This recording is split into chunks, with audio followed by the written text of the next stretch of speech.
Bismillah wa sallallahu rabbuna ala nabi Mustafa Habibina. Ketemu lagi dengan saya Musfatur Rahman dalam kajian ilmu hadis. Ikhwan fillah, pelajaran yang dapat kita ambil dari hadis yang diriwayatkan oleh Imam Muslim tadi adalah yang pertama, bahwasanya tingkatan keulamaan seseorang tergantung dari ilmu yang dimilikinya. Semakin tinggi ilmu orang tersebut, ulama tersebut, maka semakin tinggilah derajatnya. Tentunya pastinya di tengah masyarakat. Karena Allah sudah menjanjikan, yarfa'illahu alladhina amanu minkum walladhina utul ilma darajat.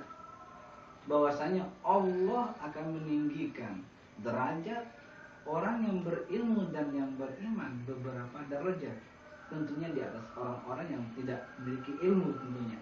Kemudian yang kedua, pelajaran yang dapat kita ambil dari hadis tadi adalah kita diajarkan untuk memberi penghormatan kepada ulama. Nah, maka ada hadis yang mengatakan jalisul ulama, duduklah bersama ulama. Kita harus meminta fatwa kepada ulama.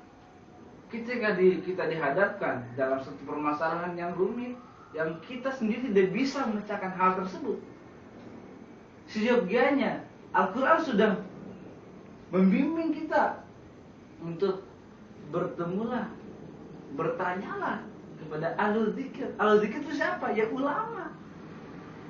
Fas'al ahlul dzikir in kuntum la ta'lamun. Kita harus bertanya kepada ulama, tentunya meminta fatwa kepada mereka apabila kita dihadapkan suatu permasalahan, entah itu sosial, ekonomi dan lain sebagainya. Kemudian yang ketiga, nah, kekuasaan seorang itu harus dihargai sehingga apa yang menjadi spesialisnya tidak boleh didahului.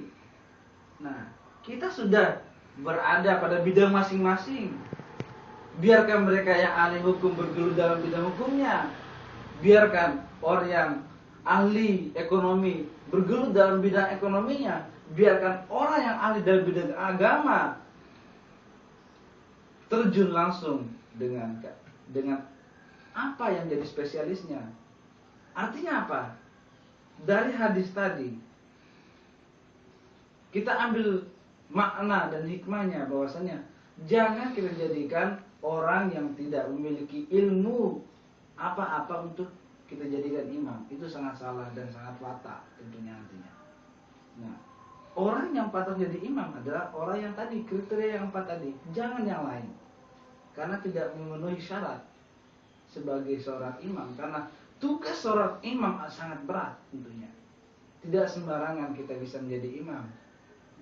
Kemudian, hak orang itu harus dihargai betapapun kecil hak tersebut. Nah, inilah kita sudah diberi hak masing-masing dan jangan mencampuri urusan orang lain dan jangan mengambil hak orang lain.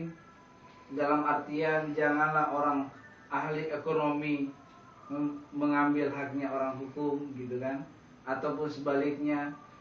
Dan jangan orang yang tidak memiliki apa-apa dan tidak tahu apa-apa dalam segi keilmuan tentunya sok tahu, yang pada akhirnya menimbulkan kehancuran dalam barisan sholat tentunya.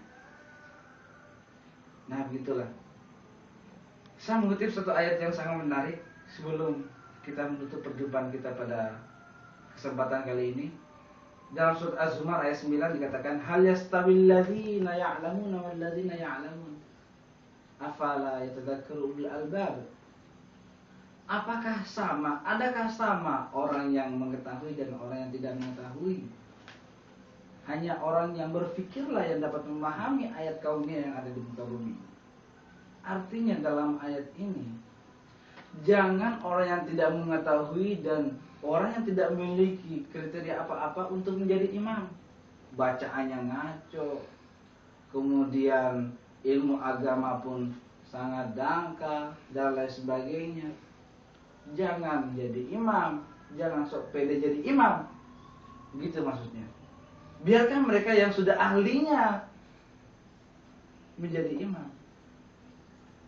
Nah, mungkin itu sekelumit kajian kita pada kesempatan hari ini. Insya Allah akan berlanjut pada kesempatan yang lain. Apabila ada kekurangan tentunya dari diri saya pribadi, kelebihannya semuanya semata-mata karena Allah Subhanahu wa taala. Wafaqanallahu wa iyyakum ila thariqil qawim. Wassalamualaikum warahmatullahi wabarakatuh.